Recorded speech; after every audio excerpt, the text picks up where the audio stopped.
معاش هبون وقت خص حكومت صدام قانون نكب و قانون صندوق تقاعد الموظفين هر موظفه که معاش قوت گیریتن صد دو نیف حیوانش باید کشن کنه صندوقی او صندوق دست به مشاريع انمائي شركه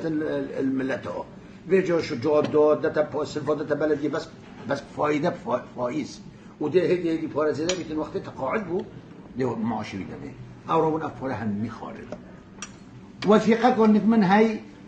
از شی نکاس بره با من اکاب موضوع زودی بود نخوینم یا اضباراس محکمه یا صدامی دا من اینا داره خوش نوتو ای که هی واسه حتی سالا 2003 صدام حسینی معاشد همه موظفت کردستان فرد کردن ایک منازانی که معاشو فرد کردن و پارتی که مبینا خود